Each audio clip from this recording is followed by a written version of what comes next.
चलो, तो ये जो दो मेथड है मार्जिनल कॉस्टिंग और एब्जॉर्प्शन कॉस्टिंग, वो फॉर्मेट बेस्ड है। मैं फॉर्मेट के लिए पेज घुमा रहा हूँ, ठीक है। अगर आपको स्क्रीनशॉट लेना है सिर्फ फॉर्मेट का तो आप ले सकते हैं। ये statement of profit as per variable costing का टेबल है, दिस इज द टेबल, ठीक है। और एक पेज घुमाता हूँ, ये वापस से स्टेटमेंट ऑफ प्रॉफिट ही है, पर अब कौन से मेथड का है, एज पर एब्जॉर्प्शन कॉस्टिंग। मैं एक सम करवाऊंगा, आपको पता चल जाएगा there is very marginal difference between this two tables. Variable costing और एब्जॉर्प्शन के टेबल में बहुत मार्जिनल डिफरेंस होता है। जैसे आप एक सम सॉल्व करोगे, you will realize and you will understand what is the marginal difference between the two tables, ठीक है। तो मैंने सम नंबर 19 सेलेक्ट किया है उन बच्चों के लिए जिनके पास टेक्स्ट बुक नहीं है, they can take a screenshot. This is Sudhir Prakashan book, sum number 19, unit 1, page number 57. मैं सम पढ़ भी रहा हूँ इन बिटवीन, अगर आपको स्क्रीनशॉट लेना है तो पढ़िए क्या लिखा है। Guru limited as production capacity of 1,20,000 units per year. Normal capacity, अगर बच्चों बुक है आपके पास तो अंडरलाइन करके लिख दीजिए, जैसे यहाँ पे लिखा है नॉर्मल मतलब स्टैंडर्ड बोला जाता है। तो नॉर्मल बोलो स्टैंडर्ड बोलो, सबका मीनिंग एक ही होता है। Normal capacity of production is estimated 80%, मतलब कैपेसिटी कितनी है, प्रोडक्शन कैपेसिटी 1,20,000, पर स्टैंडर्ड यूज कितने परसेंटेज हो रहा है, 80%। अगर आप 1,20,000 के 80% निकालोगे तो कैलसी पे 96,000 यूनिट्स आएंगे, वो आपके स्टैंडर्ड कैपेसिटी हो गई। फिर information related to cost, material per unit दिया हुआ है, वेजेस पर यूनिट दिया हुआ है, फैक्ट्री वेरिएबल पर यूनिट दिया हुआ है, फैक्ट्री फिक्स्ड जहाँ से हमारा सम स्टार्ट होता है 1,92,000 अमाउंट में दिया हुआ है। सेल्स और एडमिन वेरिएबल और फिक्स्ड, मतलब सेल्स एंड एडमिन दोनों कंबाइंड दिए हैं। देखो यहाँ पे दो वर्ड है, सेल्स एंड एडमिन। एडमिन को आप ऑफिस भी बोल सकते हो, उसमें दो वेराइटी है, वेरिएबल भी दिया हुआ है और फिक्स्ड भी दिया हुआ है।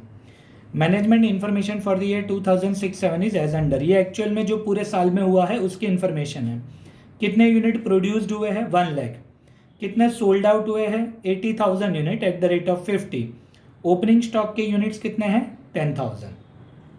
नॉर्मली इतनी इन्फॉर्मेशन हर एक सम में होती है, पर मुझे 2 वीडियो अपलोड करने हैं इस चैप्टर के, तो मैंने जानबूझ के पहला सम ऐसा ही लिया हो जो अबव एवरेज हो, ठीक है। फॉर्मेट तो सेम ही रहने वाला है, एक्सप्लेनेशन इसमें कुछ थोड़ा ज़्यादा है। तो लास्ट में लिखा है the cost analyst has shown that actual variable factory overhead were spend 40,000 more. मतलब ईयर खत्म हुआ तब आपको पता चला कि एक्चुअल वेरिएबल जितने आपने सोचे थे, मैंने यहाँ पे देखो अंडरलाइन किया, मेरी पेन घूम रही है अभी, फैक्ट्री वेरिएबल 6 रुपये पर यूनिट तो था ही, पर जब ईयर एंड हुआ तो एनालिस्ट ने ऐसा बताया कि variable factory overhead were spend 40,000 more, मतलब जो 6 रुपये ऊपर है वो तो किए ही है आपने, और 40,000 का ज़्यादा खर्चा हुआ है। There were no other variances. Normally break even point और वो कम पूछा जाता है because it is a sum of 14 marks which is already lengthy, क्योंकि आपको 2 टेबल प्रिपेयर करने हैं, तो दोनों मेथड से आपको टेबल प्रिपेयर करने हैं, ठीक है। चलो, फैक्ट्री फिक्स्ड ओवरहेड से मेरा सम स्टार्ट होने वाला है, तो वो मैं वापस से पढ़ रहा हूँ। फैक्ट्री फिक्स्ड 1,92,000 दिखाई दे रहा है, पर कहीं पे भी ऐसा लिखा है कि स्टैंडर्ड है या एक्चुअल है, नहीं, मेजोरिटी केस में नहीं लिखा होता है। तो वही स्टैंडर्ड हुआ, वही एक्चुअल हुआ, मतलब 1,92,000 स्टैंडर्ड फिक्स फैक्ट्री भी ओवरहेड भी हुए, और 1,92,000 ही एक्चुअल फैक्ट्री फिक्स्ड ओवरहेड भी हुए, ठीक है। तो चलो, मैंने जैसे पहले समझाया, हमें ढूंढना है सबसे पहले रिकवरी रेट। क्या है रिकवरी रेट की formula, standard fix factory overhead divided by standard production. तो मैंने अभी बताया स्टैंडर्ड फैक्ट्री फिक्स्ड ओवरहेड कितना है, 1,92,000 डिवाइडेड बाय 96,000। भी कैसा है 96,000, मैंने पहले ही समझाया था। 1,20,000 आपको फर्स्ट पैराग्राफ में नॉर्मल कैपेसिटी दी हुई है, मल्टीप्लाई विथ 80%, बोला है ना 80% नॉर्मल कैपेसिटी है, तो 1,20,000 के 80% निकालोगे तो 96,000 आएगा। तो 1,92,000 divided by 96,000 will be ₹2 per unit. उसके बेसिस पे आपको क्या ढूंढना है, अंडर रिकवरी ओवर रिकवरी, वैसे ही ढूंढी जाती है जैसे मैंने लिखा है। सबसे पहले क्या लिखा है, एक्चुअल फैक्ट्री फिक्स्ड ओवरहेड। अब मैंने पहले ही बताया था, एक्चुअल बोलो या स्टैंडर्ड बोलो, स्टैंडर्ड यहाँ पे 192, एक्चुअल भी यहाँ पे 192, मेजोरिटी केस में वही रहता है, कोई फर्क नहीं आता है, ठीक है। चलो, माइनस करना है रिकवर्ड। रिकवर्ड की फॉर्मूला क्या है, एक्चुअल प्रोडक्शन वो अगर आपने पढ़ा हो, management information for the year 2006-7 is as under, जिसके नीचे लिखा है unit produced 1 lakh multiply with recovery rate.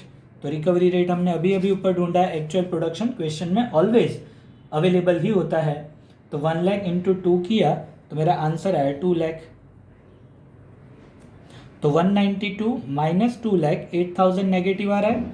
यहाँ पे थोड़ा उल्टा सोचना है, 2 लाख आपका रिकवर्ड हुआ 192 के सामने, मतलब 8000 आपकी ओवर रिकवरी हो गई।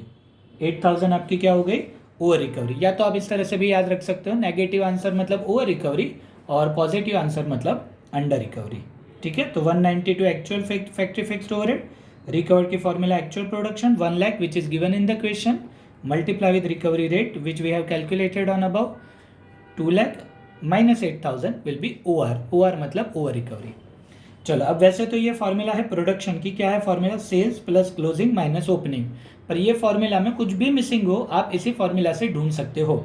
जैसे यहाँ पे प्रोडक्शन 1 लाख दिया हुआ है, सेल्स उसी के नीचे 80,000 दिया हुआ है, पर क्लोजिंग स्टॉक आपका मिसिंग है और ओपनिंग स्टॉक 10,000 यूनिट्स दिया हुआ है।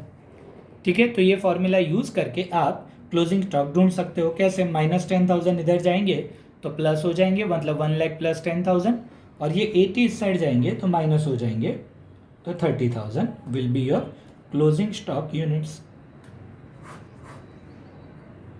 ठीक है, तो ओपनिंग स्टॉक के यूनिट्स क्वेश्चन में दिए हुए 10,000 और क्लोजिंग स्टॉक के यूनिट्स अंदर आपने ढूंढे 30,000 यूनिट्स। ठीक है, चलो अब 2 बार टेबल प्रिपेयर करने हैं, पर आप पहला सम ऑब्जर्व करोगे तो यू विल रियलाइज कि अगर आप पहला टेबल अच्छे से बना देते हो एज पर वेरिएबल कॉस्टिंग वाला, तो इसकी 90% वैल्यूज जो है ना वो एब्जॉर्प्शन कॉस्टिंग में रिपीट होती है, 90%।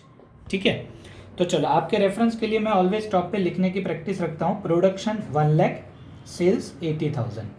ये मैंने ऐसा क्यों लिखा अभी आपको पता चल जाएगा। ठीक है, तो चलो हमारा टेबल की शुरुआत होती है सेल्स से। सेल्स मतलब ए, मैंने जानबूझ के लिए यहाँ पे लिख दिया है, sales will consider as A. तो कितने यूनिट सोल्ड आउट हुए हैं? 80,000। 80,000 के बाजू में ही उसकी प्राइस दी हुई थी 50 रुपये, तो 80,000 मल्टीप्लाई विथ 50, तो sales will be 40 lakh. Sales will be 40 lakh, उसको डबल लाइन करके साइड में रख दीजिए। ठीक है, अब मेजोरिटी केस में ये वेरिएबल कॉस्टिंग का टेबल है, तो पहले हेडिंग भी आएगा वेरिएबल कॉस्ट। वेरिएबल कॉस्ट में नॉर्मली 3 चीज़ें आती है, मटेरियल, लेबर और एक्सपेंस। अब यहाँ पे देखो आप पढ़ोगे तो material per unit 14 given, labour per unit 10 given, direct expenses per unit 6 given. Normally वो पर यूनिट ही होता है, पर मल्टीप्लाई आपको करना है यूनिट्स के साथ। अब आप बोलोगे सर कौन से यूनिट्स? प्रोडक्शन के 1 लाख है और सेल्स के 80,000 है, किससे मल्टीप्लाई करें? तो याद रखना, जब तक आप क्लोजिंग स्टॉक माइनस नहीं करते तब तक सारी चीज़ें प्रोडक्शन से मल्टीप्लाई होगी।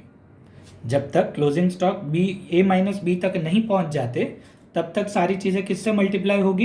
प्रोडक्शन से। ए माइनस बी के बाद जो भी सारी डिटेल है वो किससे मल्टीप्लाई होगी? सेल्स से। ठीक है, क्लोजिंग स्टॉक तक प्रोडक्शन, उसके नीचे सेल्स। तो चलो मटेरियल 14 पर यूनिट है, पर मुझे अगर अमाउंट चाहिए तो multiply with 1 lakh, so inner column में लिखना 14 लाख। फिर डायरेक्ट लेबर 10 है, multiply with 1 lakh, so 10 lakh, and 6 multiply with 1 lakh, so will be 6 lakh. तो ये तो समझ लो हर एक सम में होता ही है, 14 lakh, 10 lakh, 6 lakh, material, labour, expense. पर याद हो तो आपने, मैंने पहले ही बताया, मैंने थोड़ा अबव एवरेज सम सेलेक्ट किया है। ठीक है, तो लास्ट पैराग्राफ पढ़ो, एडिशनल वेरिएबल फैक्ट्री ओवरहेड दिए हुए हैं, मिले आपको 40,000 रुपये लास्ट पैराग्राफ में। तो बाकी तो फॉर्मेट है, मटेरियल, लेबर, एक्सपेंस तो हर एक सम में आता ही है। अगर वेरिएबल फैक्ट्री ओवरहेड एक्स्ट्रा हुए हैं तो इस तरह से आपको लिखने के। तो एडिशनल वेरिएबल फैक्ट्री ओवरहेड 40,000, अगर मुझे पर यूनिट ढूंढना है तो मैं 0.4 बोल सकता हूँ। कैसे आया 0.4? 40,000 divided by production 1 lakh, so you will get per unit 0.4। तो कीजिए टोटल कितना आ रहा है? 30,40,000 और इसका टोटल आ रहा है 30.4। मैं पर यूनिट का भी टोटल कर रहा हूँ, क्यों कर रहा हूँ अभी आपको पता चल जाएगा। एग्जाम में दिखाने की ज़रूरत नहीं है, ये आपके रेफरेंस के लिए है। पर यूनिट का टोटल 30.4 और अमाउंट का टोटल आ रहा है 30,40,000। उसमें ऐड करना है ओपनिंग स्टॉक और लेस करना है क्लोजिंग स्टॉक। तो चलो, ओपनिंग स्टॉक के यूनिट्स दिए हुए थे 10,000 और क्लोजिंग स्टॉक के यूनिट्स दिए नहीं हुए थे, सॉरी, हमने कैलकुलेट किए 30,000। ठीक है, ओपनिंग स्टॉक को मल्टीप्लाई करेंगे 30 के साथ और क्लोजिंग स्टॉक को मल्टीप्लाई करेंगे 30.4 के साथ। अब ऐसा क्यों किया? देखो 30 कैसा है पहले वो मैं समझा देता हूँ। 14, 10, 6 टोटल कीजिए, 14, 10, 6 टोटल आएगा 30। तो ओपनिंग स्टॉक 30 से मल्टीप्लाई किया और एडिशनल 0.4 के साथ मैंने क्लोजिंग 30.4 से किया। क्यों ऐसा किया? तो सुनिए, जब हमने ईयर स्टार्ट किया था तब हमें पता नहीं था कि ये एडिशनल वेरिएबल फैक्ट्री ओवरहेड होने हैं। ये तो हमें कब पता चला कि 40,000 एक्स्ट्रा हुए हैं? At the end of the year. So basically while you are calculating opening stock, you does not know that 40,000 will spend extra during the year. तो आपने ओपनिंग स्टॉक तो ये 14, 10 और 6 के बेसिस पे ही किया होगा, क्योंकि तब आपको नहीं पता होगा कि 40,000 का एक्स्ट्रा खर्चा होगा। तो इसीलिए ओपनिंग स्टॉक किस पे गिना गया? 30 पे। पर क्लोजिंग स्टॉक क्यों 30.4 के? क्योंकि अब ईयर एंड हो चुका है, अब आपको पता चल चुका है कि 40,000 के एक्स्ट्रा स्पेंड हुए हैं, इसीलिए क्लोजिंग स्टॉक 30 तो है ही, प्लस एक्स्ट्रा 0.4 के हिसाब से 30.4। तो 10,000 into 30 will be 3 lakh and 30,000 into 30.4 को मल्टीप्लाई करोगे तो आएगा 9,12,000। ठीक है, तो 30-40 में 3 लाख ऐड करने हैं और 9-12 माइनस करने हैं। ठीक है, 30-40 में 3 लाख ऐड और 9-12 माइनस, तो मैंने प्लस माइनस किया तो सब कुछ होके आ रहा है 24,20,000। उस आंसर को हम आउटर कॉलम में जाने देंगे और ये फॉर्मेट है, हर एक सम में आपको ऐसा ही करना है। तो उस आंसर को हम कहेंगे बी। ठीक है, तो सेल्स हो गया ए और ये सारी चीज़ें वर्किंग के बाद जो आया उसे कहेंगे हम बी। ठीक है, तो इसीलिए जो कंट्रीब्यूशन आएगा वो कहा जाएगा आपका ए माइनस बी। तो ए कितना है? 40 लाख माइनस 2428, तो कंट्रीब्यूशन आपका आ जाएगा 15,72,000। 15,72,000। It's a fix format. Start with sales, variable cost में ये सारी चीज़ें आएगी हर एक सम में।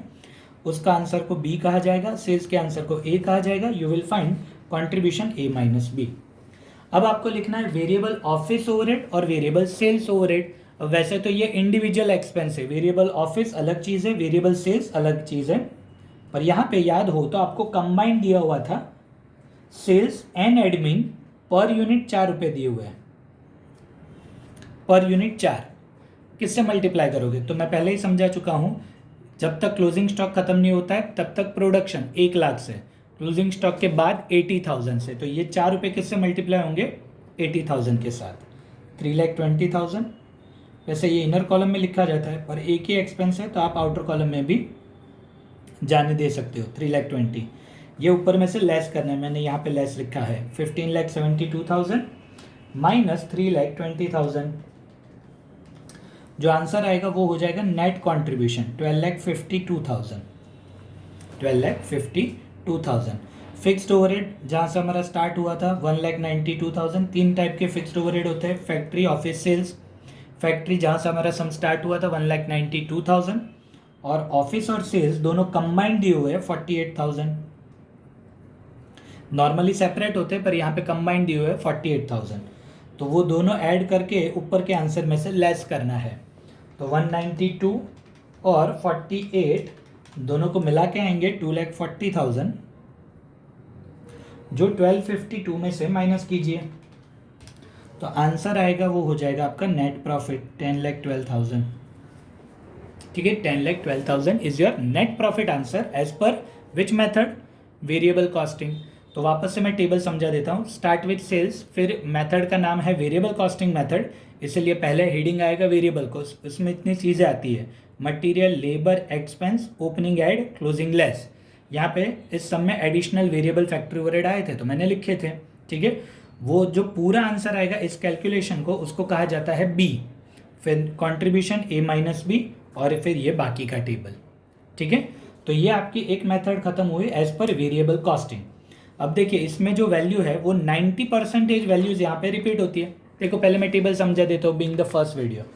Again table start with sales, तो सेल्स आप आगे से कॉपी कर सकते हो वापस से, सारा कैलकुलेशन ज़रूरी नहीं है। 40 lakh.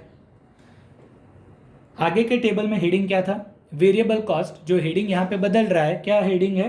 Cost of goods sold. Production वापस से 1 लाख ही रहेगा, सेल्स 80,000 ही रहेगा। पर अब हेडिंग क्या हो गया? Cost of goods sold. इसमें भी देखो मटेरियल भी है जो आगे भी था, लेबर भी है जो आगे भी था, एक्सपेंस भी है जो आगे भी था। तो यहाँ पे नया क्या आया? नया ये आया, fix factory overhead. This is the only difference between this two table. यहाँ पे फिक्स फैक्ट्री ओवरहेड यहाँ पे नहीं थे, नीचे थे। देखो ये रहे, मैंने फिंगर रखी है। यहाँ पे फिक्स फैक्ट्री ओवरहेड ऊपर है। अब बोलोगे सर क्या फ़र्क पड़ता है? अल्टीमेटली तो माइनस ही होने वाला है। फ़र्क पड़ता है, यहाँ पे ओपनिंग क्लोजिंग इस वैल्यू पे आएगा, जबकि यहाँ पे ओपनिंग क्लोजिंग स्टॉक बिना फैक्ट्री फिक्स्ड ओवरहेड के आया था, तो पूरा कैलकुलेशन बदल जाएगा। पर मटेरियल वापस से पर यूनिट 14 ही रहने वाला है, वेजेस पर यूनिट 10 ही रहने वाला है, ये 6 ही रहने वाला है, मल्टीप्लाई भी सेम ही रहने वाला है 14 लाख। आगे से ही मैं कॉपी कर रहा हूँ। पहला टेबल अगर आपने करेक्ट बना दिया है तो 90% वैल्यूज तो रिपीट ही होती है। सिर्फ यहाँ पे कौन सी वैल्यू लिखनी है तो मैं बता देता हूँ। यहाँ पे कौन सी वैल्यू लिखनी है, 2 पेज मुझे घुमाने पड़ेंगे। रिकवरी रेट हमने ढूंढा था, याद है स्टार्टिंग में 2 रुपये। तो ये याद रखना आपको, यहाँ पे जब लिख रहे हो ना फैक्ट्री फिक्स्ड ओवरहेड, तब यहाँ पे ये 2 रुपये लिखना है। बस इतना सा याद रख लो बच्चों, बाकी फॉर्मेट एकदम ईजी है। ये 2 रुपीज़ मल्टीप्लाई होंगे 1 लाख के साथ, तो 2 लाख आ गया। अब ये फॉर्मेट तो हर एक सम में फॉलो होता है, कोई चेंज नहीं है। पर यहाँ पे याद है वो एडिशनल आए थे, ये एडिशनल वेरिएबल फैक्ट्री ओवरहेड। मैंने जानबूझ के ऐसा सम सिलेक्ट किया जिसमें एडिशनल आ रहे हैं, कई सम्स में नहीं होता ऐसा, तो वो भी 0.4 ही रहेगा। तो बच्चों याद है आगे टोटल क्या आया था? 30.4, क्योंकि ये 2 रुपये नहीं थे। अब टोटल क्या आएगा? 32.4, वो 2 रुपये आ गए ना।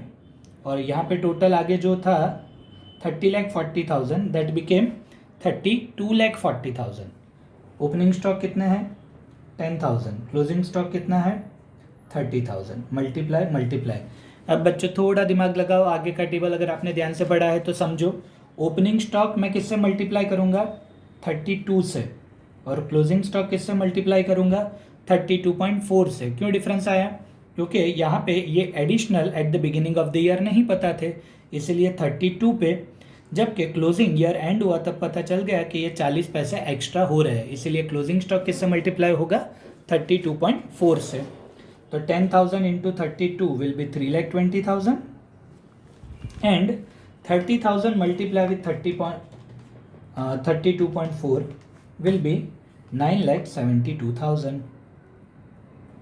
इसमें 30 to 40 में ये ऐड करने हैं, ओपनिंग क्लोजिंग माइनस करना है।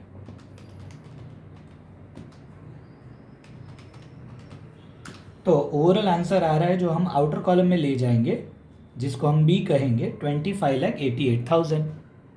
25,88,000। बच्चों क्या डिफरेंस आया? ये एक लाइन एक्स्ट्रा आ गई, फिक्स फैक्ट्री ओवरहेड, उससे ओपनिंग बदला, उससे क्लोजिंग बदला, उससे बी का टोटल बदला। बी का टोटल बदला तो सीधी सी बात है ए माइनस बी भी बदल जाएगा। तब ए माइनस बी आ रहा है 14,12,000। यहाँ पे ए माइनस बी को कहा जाएगा ग्रॉस प्रॉफिट, जबकि आगे के टेबल में उसको कहा जाता था कंट्रीब्यूशन।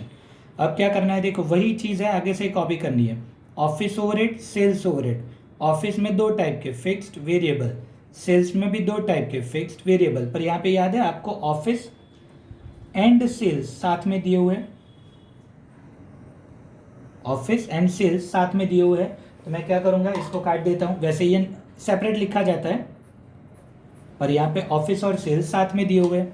तो फिक्स कितने दिए होते तो मुझे कोई दिमाग लगाना ही नहीं है, आगे पेज घुमाना है, मुझे देखना है ऑफिस सेल्स फिक्स के कितने थे? 48,000। ऑफिस सेल्स वेरिएबल कितने थे? आगे से वेरिएबल ऑफिस सेल्स 4 रुपये से मल्टीप्लाई होकर 3,20,000 आया था, तो 3,20,000। तो आउटर कॉलम में ये दोनों का प्लस होके जाएगा 3,68,000। 320 और 48, 368, जिसको ऊपर में से माइनस करना है। तो माइनस होके आएगा 10,44,000। पर यहाँ पे सम एंड नहीं हो रहा है। पता है हमने स्टार्टिंग में ओवर रिकवरी अंडर रिकवरी का एक कैलकुलेशन किया था। अगर ओवर रिकवरी आई है जो इस समय आई है ओवर रिकवरी, तो यहाँ पे ऐड करना है 8,000 ओवर रिकवरी आई थी। और अगर आगे ढूंढा है उसमें अंडर रिकवरी आई है तो वो माइनस करना है। तो फाइनली टोटल आ रहा है 10,52,000। ठीक है, अंडर रिकवरी आए तो माइनस, ओवर रिकवरी आए तो plus. You can expect some like this for 14 marks. ठीक है, तो जल्दी से स्क्रीनशॉट ले लीजिए। ये पहला पेज है जिसमें सिर्फ वर्किंग किया था। ठीक है, आगे जाके इस वर्किंग की ज़रूरत पड़ती ही है, इसलिए मैं क्या करवाता हूँ, पहले से ही करवा देता हूँ। फिर ये पहली method, statement of profit as per variable costing, take a screenshot. और ये दूसरी method, statement of profit as per absorption costing. ठीक है, I hope you understand. It is a question of 14 marks compulsory. पहला ही क्वेश्चन कॉस्ट अकाउंट 2 के paper में होता है, फॉर्मेट बेस है। मैं नेक्स्ट वीडियो इसी चैप्टर का अपलोड करने वाला हूँ जिसमें मैं 2 ईयर सिलेक्ट करूँगा। मतलब format remain same but every working you have to make 2 times, first year second year, या तो अप्रैल मई या तो 2020 2021 वैसे। ठीक है, format remain same but every calculation will be do twice. ठीक है, आई होप ये वीडियो आपको समझ में आया होगा। अगर समझ में आया तो लाइक कीजिए, शेयर कीजिए, सब्सक्राइब कीजिए। और कोई डाउट है तो कमेंट सेक्शन में आप मुझसे पूछ भी सकते हैं। I will try to solve your doubts. ठीक है, तो till my next video, take care.